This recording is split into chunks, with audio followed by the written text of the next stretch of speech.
Minute. Minute. Papillon. Minute Papillon. Est-ce que vous connaissez la théorie fallacieuse? C'est une théorie émise par un philosophe méconnu des Lumières, Ernest René. Avec un O, R-O-N-E. René, pas René Lato. Tu es un castor. En gros, ça dit: en partant d'un mensonge, on peut construire une nouvelle vérité et dans l'absolu changer la face du monde. Un mensonge pourrait donc être bénéfique par le biais entre autres de l'auto-persuasion. À petite échelle, sa théorie se vérifie chaque jour. Bon, c'est 3 fois rien, vous allez vous en sortir. Hein. Dans le doute, je vais quand même vous prescrire des antibiotiques et sinon vous avez une assurance obsèque. On parle bien sûr de mensonges mesurés. Oh, mais de nos jours, c'est bénin, vos bras amputés, ils vont repousser, hein, suffit de plâtrer. Ouais, parce que si c'est juste impossible et complètement débile, ça marche pas. Bon, dans le pire des cas, je vous gonfle un petit peu les seins et vous pourrez attraper des objets avec. Ça compense. Ah, vous êtes un monsieur une bite coudée? Quoique, des fois, on se demande. Je viens de perdre mon travail, ma femme s'est barrée avec les gosses et en plus il y a plus de whisky, j'en peux plus.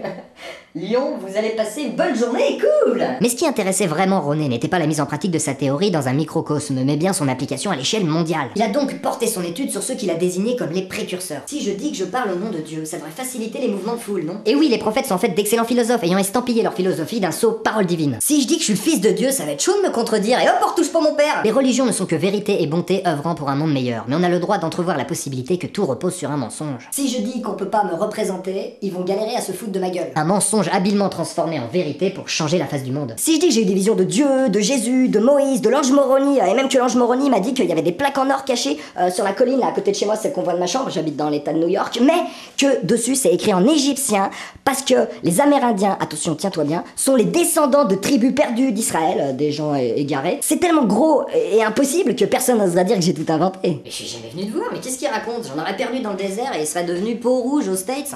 Et pourquoi pas banquier à Wall Street, hein. Et puis d'abord, t'es qui toi? Joseph Smith, aka le prophète des Mormons, gros, Oscar du meilleur scénario. À ne pas confondre avec Robert Smith de The Cure, hein, qui a plus d'adeptes mais qui n'est pas totalement assimilé prophète. Hein. Jésus, on a de la blague. Joseph Smith, mort en 1844, d'une balle dans le dos en tombant par la fenêtre. Ah, même sa mort, elle semble complètement inventée. Il aurait vidé son 6 coups sur ses assaillants et en aurait blessé 3 avant de mourir, ce qui en fait un martyr bien, mais pas top. Allez, de toute façon, vous les anciens, vous croyez que les plus vieux que vous, hein, mais jamais les petits jeunes, hein, ça s'arrête au moment de votre mort. Ressuscité, tout le monde dans le même panier, y'a que Momo qui a raison. C'est qui le peuple élu?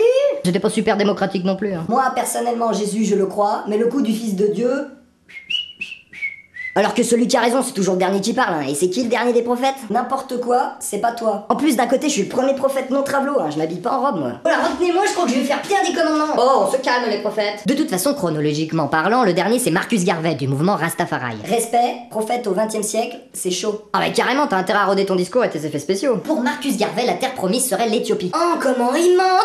Perso, je suis assez pour, hein. Ça risque de moins se bousculer au portillon. La vérité a été trafiquée, Moïse. On portait tous les deux des dreadlocks, même que moi je les fumais. La question se pose, le message n'est-il pas plus important que le moyen de le propager? Si jamais Jésus n'était pas le fils de Dieu, est-ce vraiment important face à son aimez-vous les uns les autres? Peace and love. Ah, malheureusement, tout le monde n'y a pas adhéré, hein. Car le plus gros problème de la religion, bah, c'est qu'il y en a plusieurs, hein. Et que prophète ou non, il y a beaucoup trop de monde qui se permet de parler en leur nom. J'ai effectivement changé la face du monde, même Voltaire l'a dit. Par contre, j'ai jamais dit qu'on pouvait pas me représenter. Ah bah, heureusement, parce que d'un côté, je vous représente. Tuez-le.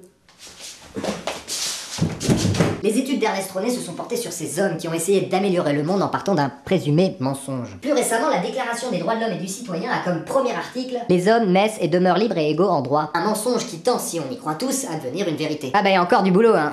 Je suis défoncé. La théorie fallacieuse amène finalement une cruciale interrogation. Quel mensonge peut rendre définitivement le monde meilleur? Allez, j'essaye. Les religions et les communautés n'ont jamais existé. Oh my god. Oh my dad, je suis grave chez père, j'ai l'impression de m'évaporer. Tous les prétextes au conflit disparaissent, laissant place à la véritable raison des maux de ce monde, la soif de pouvoir. Qui une fois dévêtue de son camouflage peut facilement être identifiée, et donc plus facilement être combattue. Enfin, c'est une solution parmi tant d'autres, hein, vous avez peut-être mieux.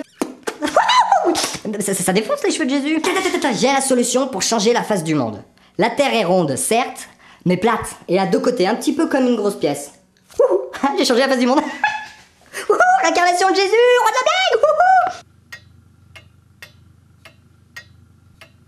À chercher cet ultime mensonge pour servir cette théorie, on en oublie que c'est cette théorie elle-même qui est le véritable mensonge. En partant d'un mensonge, on peut construire une nouvelle vérité et dans l'absolu changer la face du monde. Bah c'est totalement faux, et pourtant si on y croit vraiment, ça peut devenir une vérité. Et c'est sûrement ce que Ernest René voulait prouver avec sa théorie. Au détail près que cette théorie est de moi et que René n'a jamais existé.